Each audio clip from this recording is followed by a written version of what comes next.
Muy buenas noches, nuevamente estamos entrando a sus hogares y agradeciéndole al Señor por este momento y también a usted que nos sintoniza en esta noche para poder nuevamente eh, platicar y hablar nuevamente de la palabra del Señor. Y estamos hoy en Mateo capítulo 8, versículo 16 en adelante. Quizás podríamos empezar desde el versículo 1 hasta el 17. Y esto es una bendición, nuevamente contar con su persona y esperando ser de mucha bendición para cada uno de ustedes, para poder llevar siempre el capítulo de Mateo. Somos Eclesía, Pastores Unidos para la proclamación del bendito Evangelio. Vamos a orar antes de iniciar este tema tan maravilloso, ya que es muy importante saber las cosas de nuestro Padre Celestial. Oremos, Padre, que estás en la gloria, Señor, en este momento. Nos encomendamos a ti, Padre. Señor, bendice tu palabra, bendiga a cada uno de los que nos están escuchando, lo que nos están viendo, Señor. Señor, queremos, Padre, que esta palabra, Señor, llegue hasta el fondo, lo más profundo de su corazón, Señor, y que nos confronte, Padre, y que veamos las maravillas que tú haces, Padre, y aún las sigues haciendo, Señor. Sabemos que tú eres un Dios sanador, tú eres un Dios vivo, tú eres un Dios santo, un Dios todopoderoso, Señor. Gracias te damos a ti por darnos esta oportunidad. Bendice a cada uno de los que nos están viendo, nos están escuchando, Señor, y que podamos ser de bendición para cada uno de ellos. Gracias, Padre, gracias, Hijo, y gracias, Espíritu Santo. A Él sea toda la gloria. Dice la palabra del Señor ahí en el libro de Mateo capítulo 8 verso 16, dice de esta manera: y cuando llegó la noche, trajeron a él muchos endemoniados, y con la palabra echó fuera a los demonios, y sanó a todos los enfermos. Algo tan precioso que veo aquí y es algo que aún el Señor sigue haciendo esta labor, la labor de nuestro Dios. Podemos ver estas tres sanidades que están plasmados en la palabra del Señor. Estas tres sanidades narradas hasta aquí solo son ejemplos particulares de un ministerio sanador, mucho más amplio y de gran alcance. Ahora pues, para concluir este primer bloque de señales del Señor, dice ahí en el libro de Mateo, capítulo 8, cuando descendió Jesús del monte, le seguía mucha gente. Me pregunto yo, ¿será que es lo mismo que estamos haciendo hoy con el Señor? No, mucha gente está siguiendo sus propias ideas, están buscando un médico. Ahí mira usted, los hospitales están llenos, las clínicas están siguiendo a un médico. Pero aquí la gente no, dice que cuando descendió Jesús del monte le seguía mucha gente. ¿Cuál es el deseo de la gente? De esta gente estaba enferma. Unos traían a sus familiares, otros traían a sus primos, otros traían quizás un vecino, pero la gente se agolpaba, dice la palabra del Señor. Dice más adelante: y aquí vino un leproso, oiga, y se postró ante él diciendo: Señor, si quieres, puedes limpiarme. No le estaba exigiendo, sino que solo esperaba la voluntad de él. Él no le exigía al Señor: Señor, hoy me vas a sanar. No, Señor, le dice: si puedes limpiarme, le dice. Jesús le extendió la mano y le tocó diciendo: quiero, sé limpio, y en instante su lepra desapareció. Es lo que Dios desea de nosotros, que nosotros seamos bien expresivos con Él. Pero para ser expresivos con Él tenemos que tener una relación. Tú y yo tenemos que tener una relación íntima con el Señor. Tener al Señor más que nuestro Dios, más que nuestro Padre Celestial. Tener una relación de hermanos con Él, tener una relación de padres, tener una relación de familia. Tú puedes sentarte y platicar con Él. Señor, yo quiero que tú me hagas el favor, Señor, si tú puedes. Usted sabe que el Señor dice, clama a mí y yo te responderé. El Señor siempre está atento a cada uno de nosotros. Y sigue diciendo, entonces Jesús le dijo, mira, no lo digas a nadie, le dice al leproso, porque al instante fue sano. Al instante, entonces Jesús le dice, mira, no lo digas a nadie, sino que ve, muéstrate al sacerdote y presenta la ofrenda que ordenó Moisés para testimonio de ellos. Eso nos da a entender que Jesús no quería fama. Jesús no quería como hoy nosotros venimos y empezamos a hacer tantas cosas, sino que lo que Dios desea es que honremos a Él su nombre, que su nombre sea glorificado.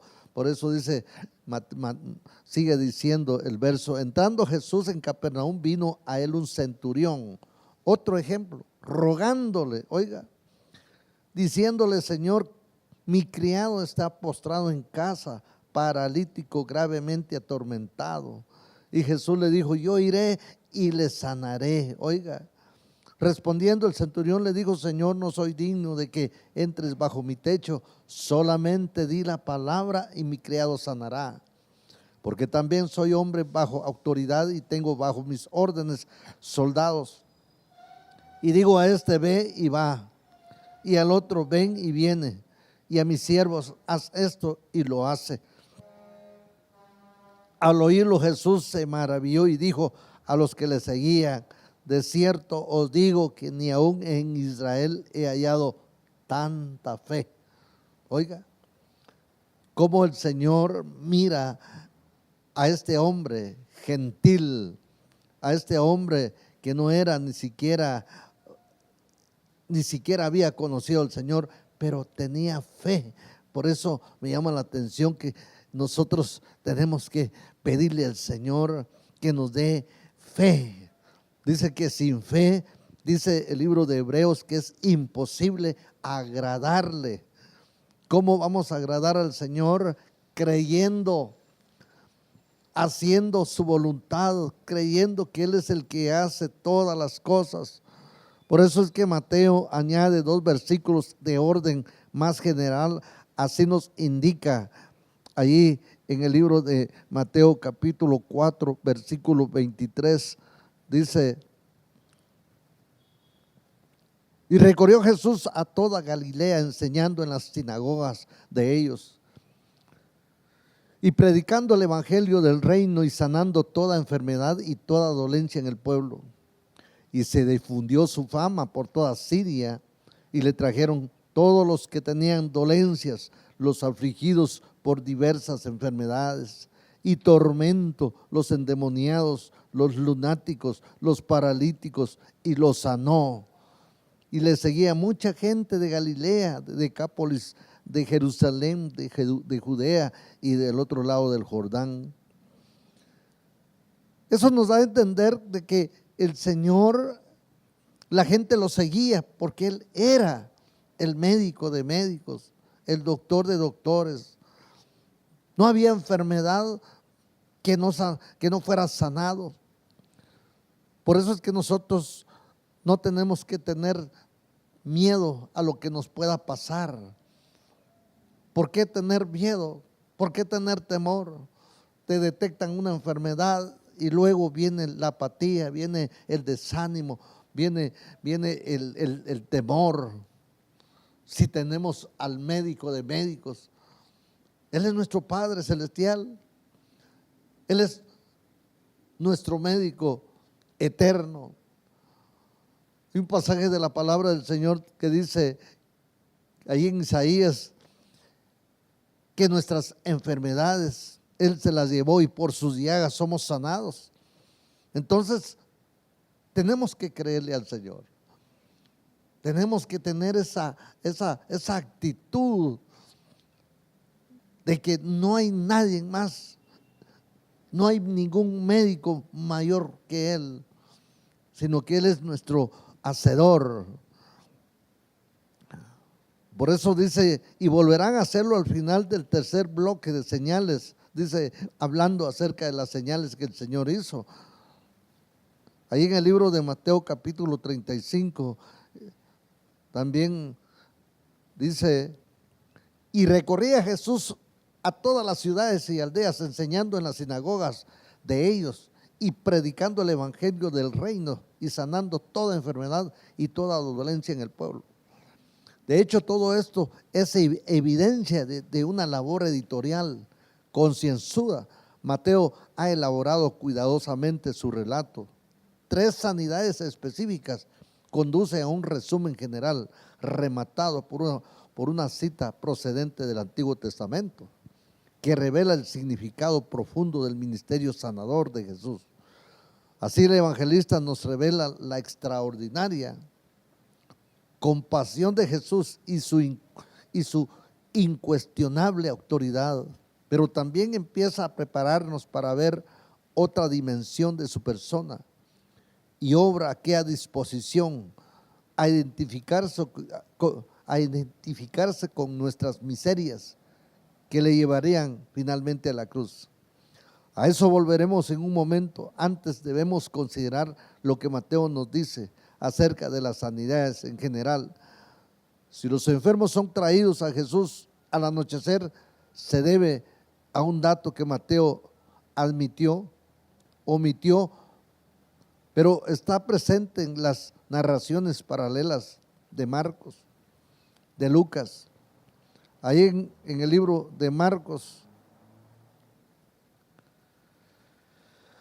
capítulo 1, versículo 32, narra nuevamente, y cuando llegó la noche, luego que el sol se puso, le trajeron todos los que tenían enfermedades y a los endemoniados, y toda la ciudad se agolpó a la puerta. Oiga, ahí podemos ver también en el libro de Lucas capítulo 4, versículo 40, oiga lo que dice: al ponerse el sol, todos los que tenían enfermos de diversas enfermedades los traían a él, y él, poniendo las manos sobre cada uno de ellos, los sanaba. También salían demonios de muchos, dando voces y diciendo: tú eres el Hijo de Dios, pero los reprendía y no les dejaba hablar porque sabía que él era el Cristo. No había ninguna enfermedad que Dios no sanaba. Aún los demonios salían de los cuerpos. El Señor no usaba un laboratorio para exámenes como hoy, tanta cosa que hacen, no, sino que el Señor, Él con la palabra sanaba. La sanidad de la suegra de Pedro y las varias sanidades llevadas a cabo a continuación tuvieron lugar en un día sábado. Ningún judío respetable de aquel entonces habría acudido al médico porque era sábado, porque eso sería pedirle trabajar y quebrantar así la ley.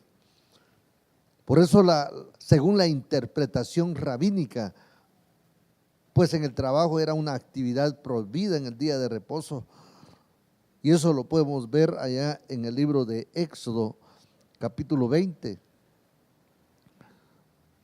en su versículo 9.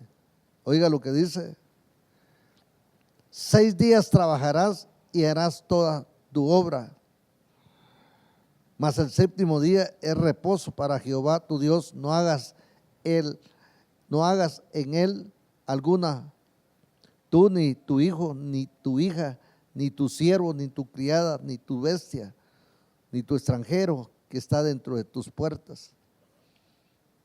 Además de traer a los enfermos, podían significar otra forma de trabajar para mayor seguridad, pues muchos esperaron a la puesta del sol cuando acababa el día judío. El Señor, Él no esperaba eso. El Señor sanaba, no tenía Él ni un día. Por eso es que las doctrinas sabáticas es bien delicado. ¿Por qué? Porque ellos se basan en la ley. El Señor era la ley. Ellos se basan en cumplirla aquí en la tierra y nadie la pudo cumplir. El único que la cumplió es el Señor. Nadie podía ir a un médico el día sábado, porque para ellos era pecado, porque el día sábado era día de reposo.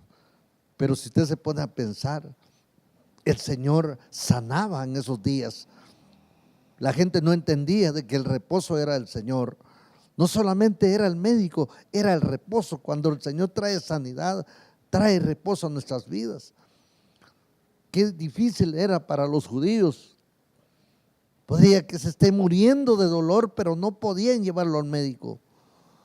Y el Señor no tenía un día específico. El Señor sanaba, no importara que sea sábado. Él hacía su trabajo.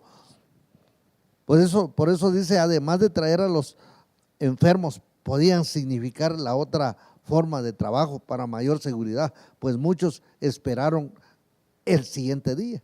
Aquí observemos bien la buena disposición de Jesús, seguir atendiendo a la gente aun cuando él mismo debía estar muy cansado.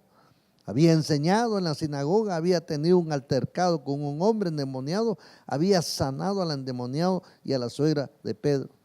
Todas estas actividades eran agotadoras. ¿Cuándo no? Jesús recorría, en ese entonces Jesús nunca tuvo un transporte, Jesús nunca tuvo un vehículo para poder trasladarse de un lugar a otro, sino que Jesús caminaba, era una actividad agotadora. Dice que todas esas actividades eran agotadoras en aquella entonces. El anochecer era habitual descansar y lógicamente Jesús desearía meterse en la cama, quizás ya cansado. Cualquier médico profesional habría establecido su horario laboral, pero Jesús no. Qué bonito. Jesús no tenía eso, no tenía un horario. Y él no era cualquier médico que hacía su labor como hoy en día, sino que él, todo aquel que se acercaba a Jesús era sanado. Estaba dispuesto a atender en todo momento y a todas las necesidades.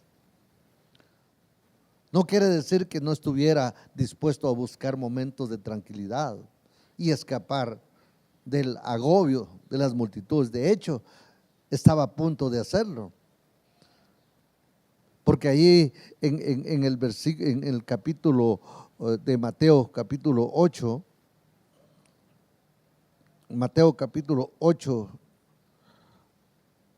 verso 18, dice, viéndose Jesús rodeado de mucha gente, mandó a pasar al otro lado del Jordán. Pero este versículo me hace entender, no sé si es capítulo, vamos a ver, el capítulo de Lucas, capítulo 4, 8, 18. Aleluya. Pero lo estaba viendo ahí, no encuentro la cita, que encontró el momento en la cual estaban pescando. Y Jesús llegó con ellos como queriendo buscar un pequeño descanso. Pero cuando la gente lo buscaba, atendía sus necesidades. No había para él descanso, sino que él atendía esas necesidades. Me temo que lo mismo debería ser cierto de todo fiel ministro ahora. Eso es lo que debería, eso debería tener el pastor que está al frente de una obra, porque nos buscan en cualquier momento, nos buscan en cualquier horario, pueda que en la noche, pero Eso nos enseña de que nosotros no tenemos un espacio para nosotros, sino que todo el tiempo es del Señor. El pastor tiene que estar dispuesto como lo hizo Jesús. Jesús no dijo, no, pues ya estoy acostado, ya no los puedo atender, yo ya estoy descansando, ya estoy bien calientito en mi cama, yo ya no puedo atenderlos, mejor mañana. No, dice que Él no. Por eso nos da la enseñanza que Él se pone como ejemplo. El primer grupo generalizado que Mateo menciona son los endemoniados. A estos Cristo los sanó con la palabra, por lo cual sabemos nunca tocaba a los endemoniados y nunca pedía que ejerciesen fe. Eso puede ser significativo por un lado. Solo una persona cuerda está en condiciones de ejercer fe, y por otro, ya hemos sugerido que si Jesús tocó al leproso y a la suegra de Pedro, fue porque había venido para llevar sobre sí las enfermedades de los hombres y solidarizarse con nuestras miserias. Estaba dispuesto a ensuciarse al tocarles, pero había venido a salvar a los seres humanos, no a los poderes del mal. A estos Jesús nunca los tocó ni quiso ensuciarse con ellos. El enfermo sufre una patología que brota de su propio cuerpo. El endemoniado sufre la invasión de otro ser. El Señor se identifica con la persona invadida, pero no se identifica con el ser invasor, sino que les manda fuera con la voz de mando del Hijo de Dios. Para los testigos oculares de aquellos exorcismos no puede haber habido testimonios más elocuentes de que el reino de Satanás estaba siendo atacado mortalmente. El hombre fuerte estaba siendo atado. Ahí en Lucas capítulo 10, versículo 18, oiga lo que dice. Y les dijo, yo veía a Satanás caer del cielo como un rayo. Volvieron los 70 con gozo, diciendo, Señor, aún los demonios se nos sujetan en tu nombre. Y el verso 18 les dice, yo veía a Satanás caer del cielo como un rayo. Y el Señor les dice, aquí yo doy potestad de hollar serpientes y escorpiones y sobre toda fuerza del enemigo, y nada os dañará. Pero me gusta mucho eso, porque mucha gente dice, yo eché fuera demonios, yo hice esto. Oiga, lo que más nos debería de preocupar es esto: pero no os regocijéis de que los espíritus se os sujetan, sino regocijaos de que vuestro nombre estén escritos en el cielo. No os regocijéis de que los espíritus se os sujetan, sino regocijaos de que vuestros nombres están escritos en los cielos. No nos alegremos por lo que nosotros hagamos. Nosotros no hacemos nada. El que lo hace es Jesús. Por eso es que mucha gente se llena de orgullo y empieza a pensar de que él es el que lo está haciendo. No, sino que pensemos de que somos vasos de honra, que todo lo que hacemos lo hace el Señor por nosotros, por su misericordia. Verdaderamente el reino de Dios había hecho acto de presencia en medio de la sociedad humana en la persona de Jesús.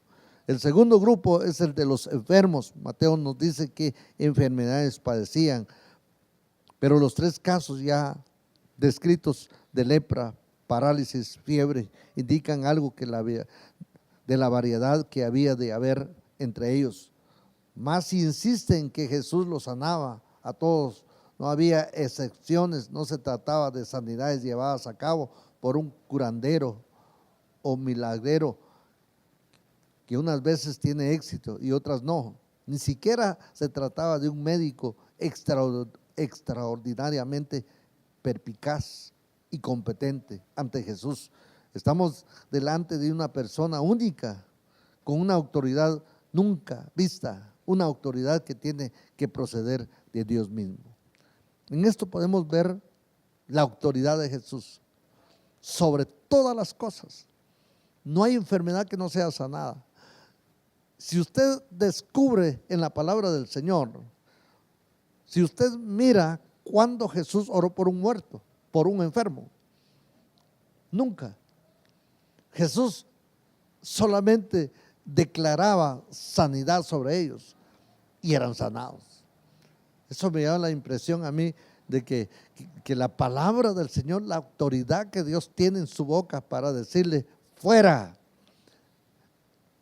sea sano. Demonio los reprendía y los demonios se sujetaban. Qué bonito, qué tremendo es nuestro Padre Celestial. Esa autoridad que no había nadie mayor que Él, y aún Él sigue siendo Rey de Reyes y Señor de Señores. Una bendición compartir con usted en esta preciosa noche y esperando siempre que nos estén sintonizando en este maravilloso canal, ¿verdad? Así es que para mí fue una bendición y yo estaré dejando el tiempo a nuestro pastor Ezequiel para que él continúe con este mensaje maravilloso. Que usted tenga una buena noche y lo dejo con mi hermano con la segunda parte de este tema tan maravilloso. Bendiciones. Buenas noches, amados hermanos, una vez más con ustedes para seguir el estudio de la palabra del Señor, que hoy nos ha tocado Mateo 8, versículo 16 y el versículo 17. Ya escuchamos la enseñanza que nos dejó el versículo 16. Pues ahora pasamos al versículo 17, donde habla el cumplimiento de las profecías en la palabra del Señor. ¿Cómo debemos entender todo esto, hermano? De verdad, a veces nos cuesta entender la palabra del Señor, disertar en ello, meditar en ello, y estamos ante un hombre capaz de aliviar el sufrimiento moral, espiritual y físico de todas aquellas que se acercan con fe y humildad. Eso hemos recalcado ya muchas veces en las enseñanzas anteriores, que como llegó el centurión a buscar al Señor Jesús, lo buscó con una actitud de humildad, actitud de sumisión. Pues nosotros debemos entender esa parte acá en la palabra del Señor. ¿Qué significa eso? Evidentemente, Mateo no nos cuenta las sanidades solo por su valor.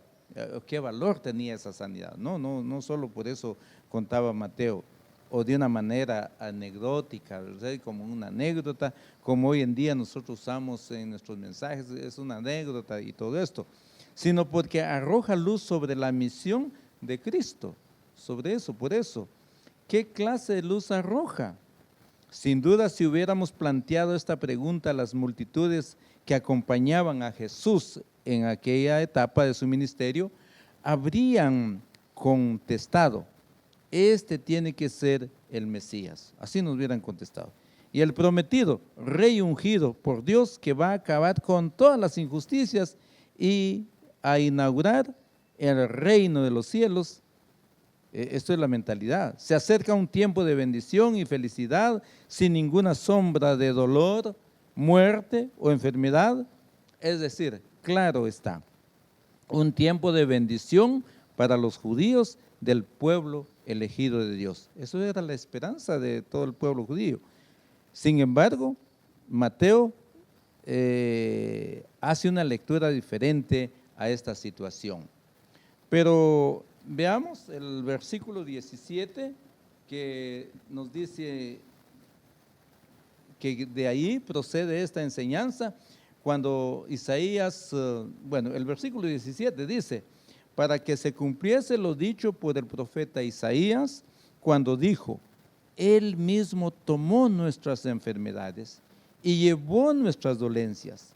En cumplimiento de Isaías 53:4 dice: ciertamente Él llevó nuestras enfermedades y cargó con nuestros dolores. Forma parte del comentarista, suele llamar al cuarto cántico del siervo. Eso lo ve usted en Isaías 52:13, 53:12.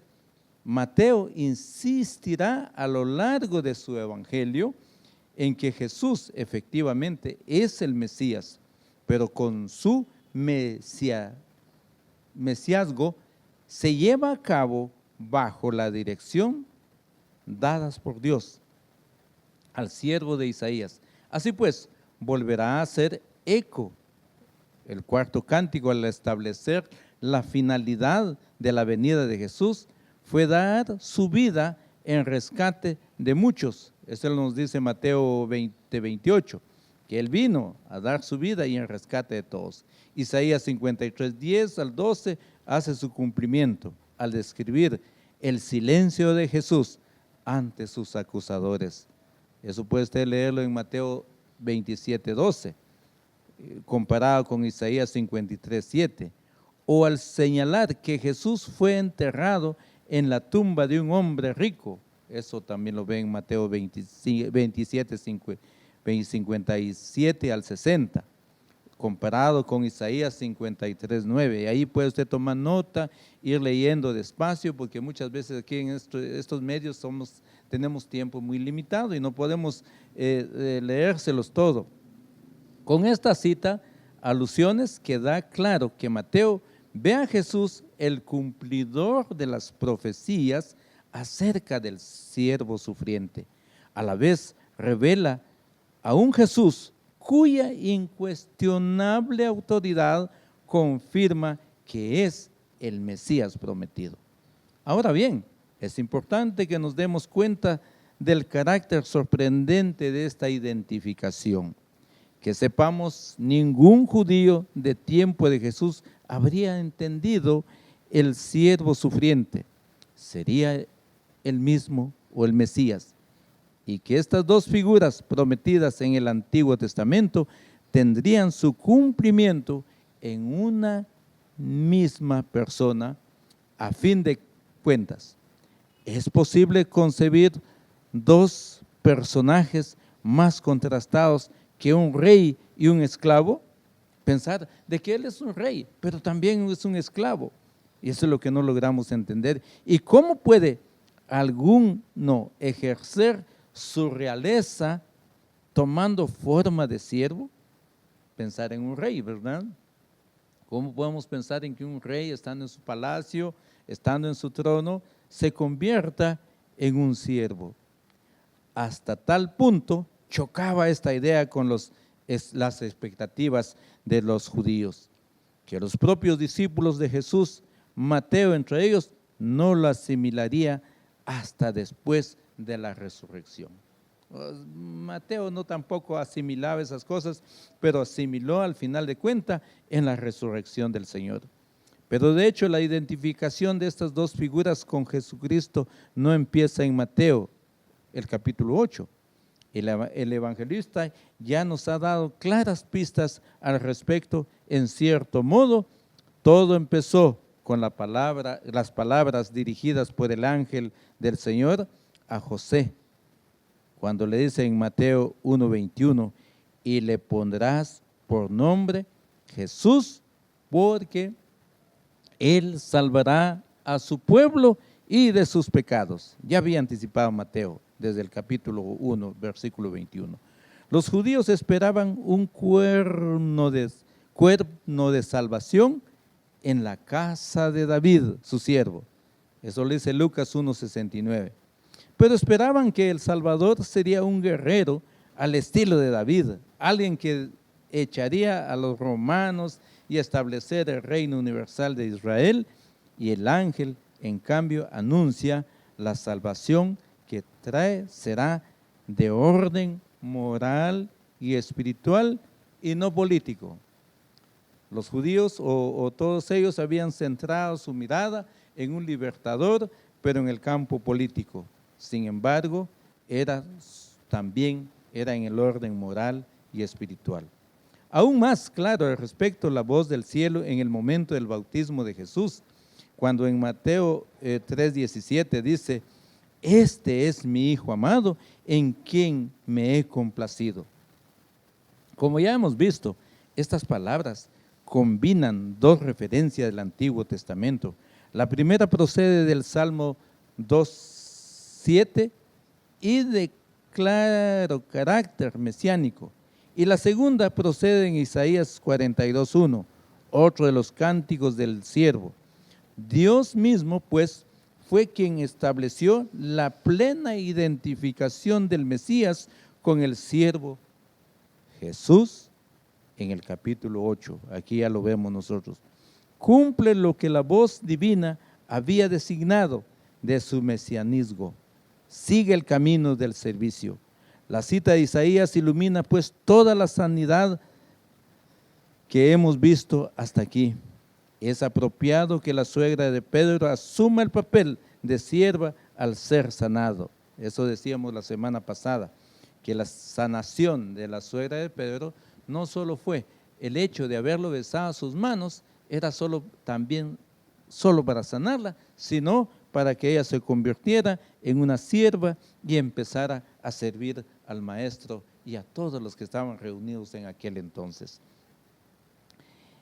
Él ha servido primero, según vemos en 1 Juan 4:19, cuando Jesús habla con voz majestuosa, cuando le dice al leproso, quiero ser limpio. Maravilloso, hermanos, de verdad, como quisiéramos que Jesús estuviera en estos momentos y en cualquier enfermo decirle, quiero ser sano. ¿Cuántos no han deseado, hermanos, en su lecho del dolor, que alguien llegara y les dijera estas palabras maravillosas? Pero en el versículo capítulo 8:3 vemos la autoridad del Mesías. Cuando extiende su mano para tocar al leproso, vemos su disposición de siervo. La sanidad no solo constituye una fuerte prueba a favor del mesianismo de Jesús, sino que demuestra la disposición, identificación del sufrimiento de su pueblo, así como prepara para su sacrificio en la cruz. No son meros actos de caridad, sino para la elaboración del plan de ataque contra toda clase de mal en este mundo. Pero sí, es posible profundizar más aún en esta cuestión. Está claro que el cuarto cántico de Isaías presenta al siervo como aquel que pone su vida en sacrificio de su pueblo. Él lleva sobre sí las transgresiones de los demás, carga con su culpa, muere en su lugar y así expía sus pecados.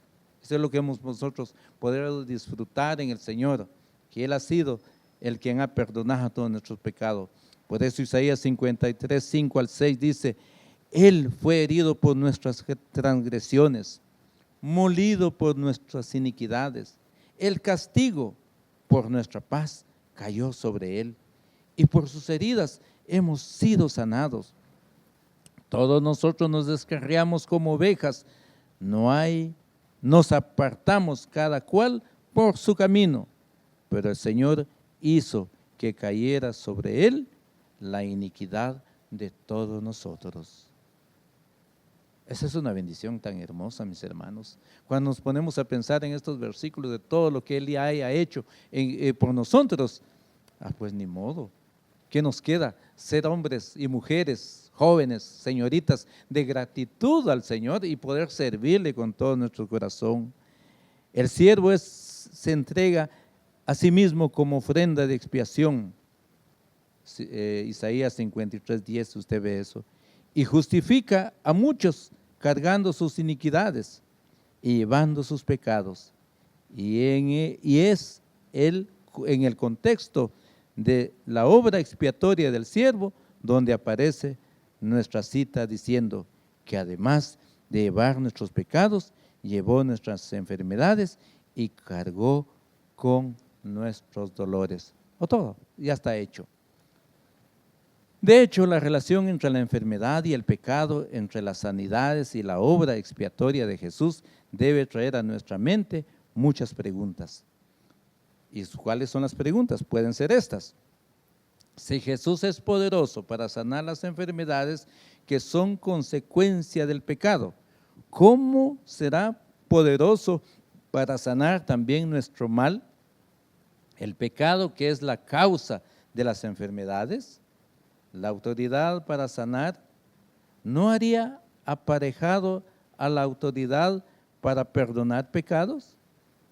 Esta misma pregunta, por cierto, será planteada por Mateo con claridad en el caso del paralítico, cuando usted ve ya en el capítulo 9 y el versículo 1 en adelante. Ahí puede usted leer todo eso, lo que dice la palabra. La otra pregunta sería si las enfermedades son consecuencia del pecado. ¿No contribuye la sanidad de Jesús señales que apuntan hacia el verdadero propósito de su venida? Expiar nuestros pecados muriendo en nuestro lugar. Si la sanidad anticipa la obra de la cruz, no hacemos bien en considerar los pequeños gestos de Jesús en este capítulo. Su toque al leproso, a la suegra de Pedro, su disposición de ir a la casa del centurión, como pequeño anticipo de aquella gran identificación con los pecadores que se consumará cuando lleve sobre sí nuestros pecados. El contacto de Jesús con la inmundicia humana en este capítulo nos prepara para su plena identificación con nuestra inmundicia cuando fue hecho pecado por nosotros. Si nuestra sanidad depende finalmente de aquellas que se soluciona el problema de nuestras pecaminosidades y culpabilidad, no quiere decir que, en cierto sentido, Jesús lleva a cabo su sanidad en virtud de su obra expiatoria, aún por venir. Mediante el intenso sacrificio del Calvario, cargaría sobre sí solo nuestros pecados, sino también el sufrimiento que es consecuencia de ello.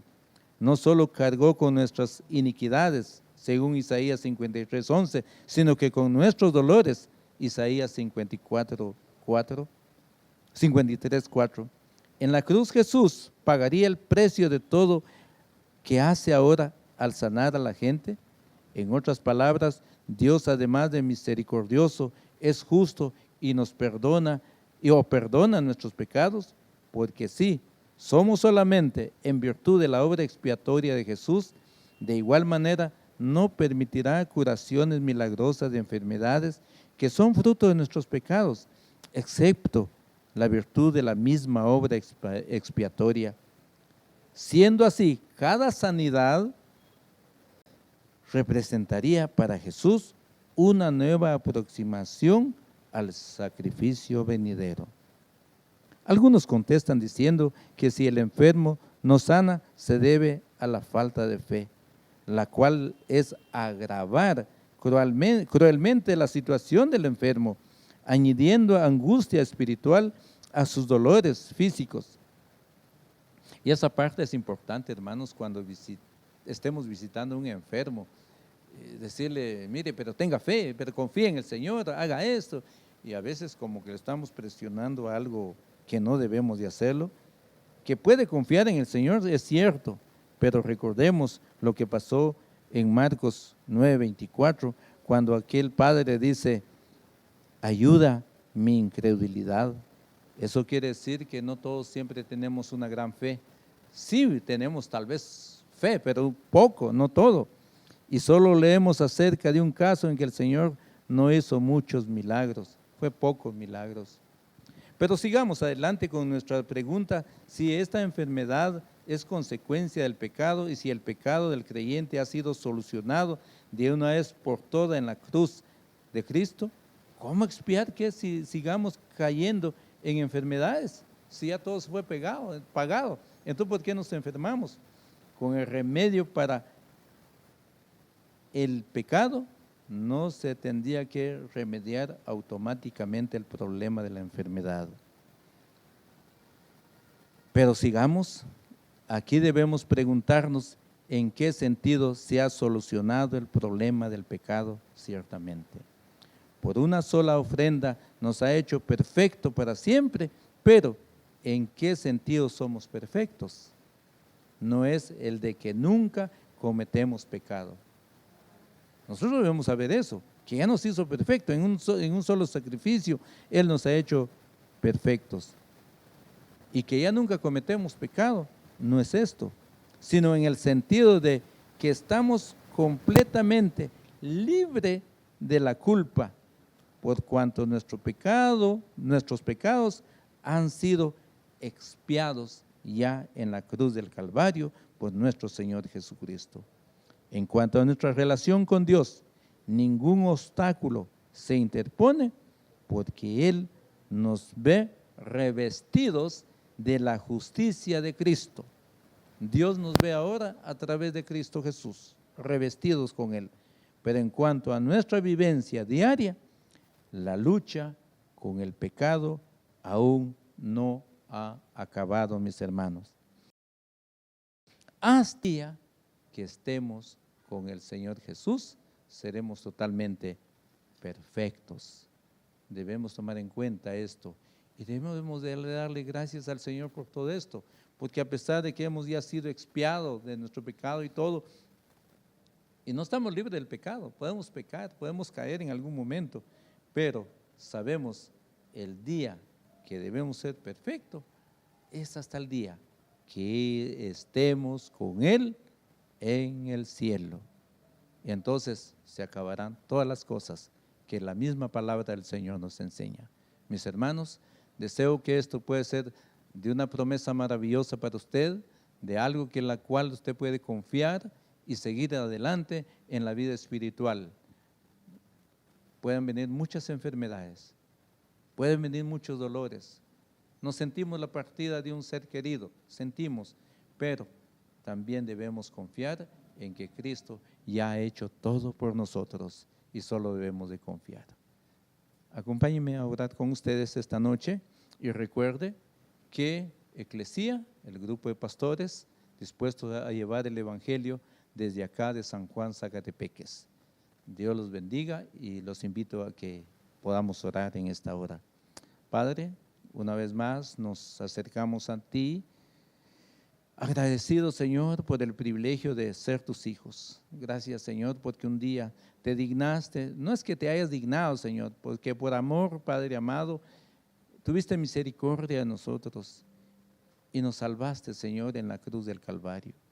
Llevaste todas nuestras dolencias, todas nuestras enfermedades. Tu palabra nos dice que toda nuestra culpa fue echada sobre ti.